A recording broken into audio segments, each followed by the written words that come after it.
Guys അപ്പോൾ വീണ്ടും ഒരു സ്പെൻഡറിൻ്റെ ഉപകാരപ്പെട്ട വീഡിയോ ഇട്ടാം. വേറെ ഒന്നുമില്ല ഗൈസ്, ഇതൊരു വണ്ടി എന്താ പറയുക ഹെഡിൽ കൂടെ ഓയിൽ ലീക്ക് കൊണ്ട് നമ്മുടെ വർക്ക്ഷോപ്പിൽ വന്നതാണ്. അപ്പോൾ ഞാൻ ജസ്റ്റ് ഒന്ന് അയച്ചു നോക്കിയപ്പോൾ ഇതാണ്ടാ ഗ്യാസ്കറ്റും കാര്യങ്ങളൊക്കെ എന്താ പറയുക എല്ലാം പോയി.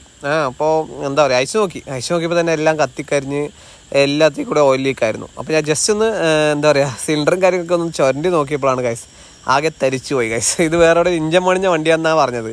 അപ്പോൾ അവിടെയും പോയി ഒരിക്കൽ പാക്കിങ് മാറ്റി അത് റെഡി ആയില്ല എന്ന് പറഞ്ഞു. അപ്പോൾ ഈ ഒരു പിസ്റ്റൻ്റെ അവസ്ഥയും സിലിണ്ടറിൻ്റെ അവസ്ഥയും കൂടെ ജസ്റ്റ് ഒന്ന് നോക്കിയാൽ മതി.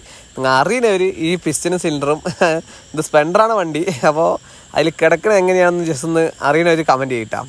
അറിയുന്നവർ അതേപോലെ ഞാൻ ഈ ഒരു വീഡിയോ എടുക്കുന്നത് മുമ്പ് ഇഞ്ചൻ പണിഞ്ഞു എന്ന് പറഞ്ഞില്ലേ, കളിയാക്കാനോ അവനെ കുറ്റപ്പെടുത്താനൊന്നും അല്ല.